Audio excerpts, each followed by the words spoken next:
সম্মানিত দর্শক শ্রোতা, আসসালামু আলাইকুম। জীবন ও জগৎ সম্পর্কে দার্শনিক ভাবনার শীর্ষক আলোচনা অনুষ্ঠানে আপনাদের সবাইকে স্বাগত জানাচ্ছি। আমাদের উচ্চশিক্ষার ভিত্তি কতটা দুর্বল আজকের আলোচনা থেকে পরিষ্কার ধারণা পাওয়া যাবে। আমাদের জাতীয় বিশ্ববিদ্যালয়ের দর্শনের ফার্স্ট কোডের বইটিতে যে অধ্যায়গুলো আছে তার মধ্যে কয়েকটি বিষয় নিয়ে আলোচনা করলে বোঝা যাবে যে আমরা কি পড়েছি। সেই বিষয়গুলো হচ্ছে বিশ্বের সৃষ্টি, বিবর্তনবাদ, ঈশ্বরের পক্ষে বিপক্ষে, টাইম অ্যান্ড স্পেস এবং দেহাত্মা মন। বিশ্ব সৃষ্টি সম্পর্কে যদি জানতে না পারি কী উপকার আছে, জানতে পারলে কি অপকার আছে, অর্থাৎ ক্ষতি বা উপকার যদি না থাকে এসব কেন করব। আমাদের সমাজে স্রোতের মতো সংসারগুলো ভেঙে যাচ্ছে, এ বিষয়ে কিন্তু আমাদের কোনো উদ্বেগ উৎকণ্ঠা নেই।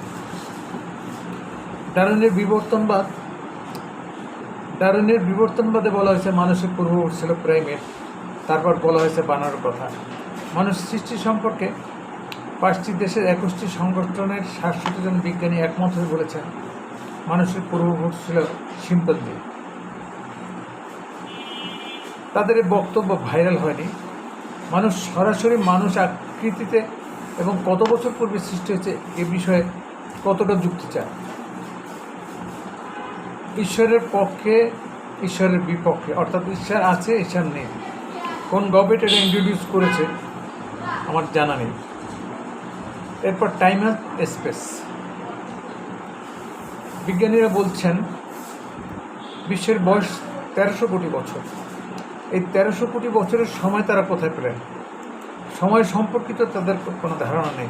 অথচ আমার বইয়ের মধ্যে যতগুলো বিষয় আছে তার মধ্যে সহজ বিষয় হচ্ছে সময়। দুটো কারণে সময়ের সৃষ্টি। সূর্য আলো দিচ্ছে, পৃথিবী ঘুরছে, ফলে একটা রাত একটা দিন।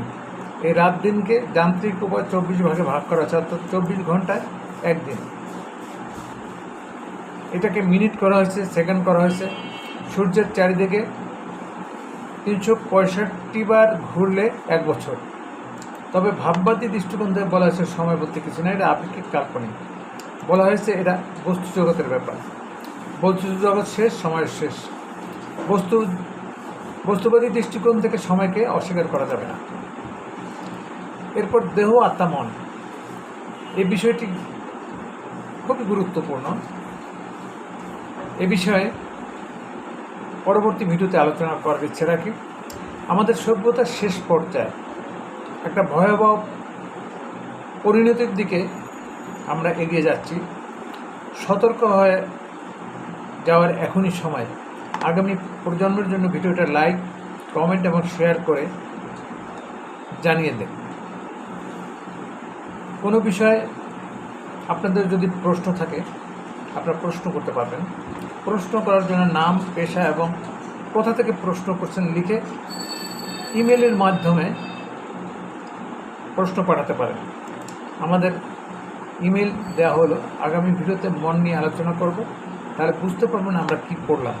আগামী পর্ব দেখার আমন্ত্রণ জানিয়ে শেষ করছি। আল্লাহ হাফেজ।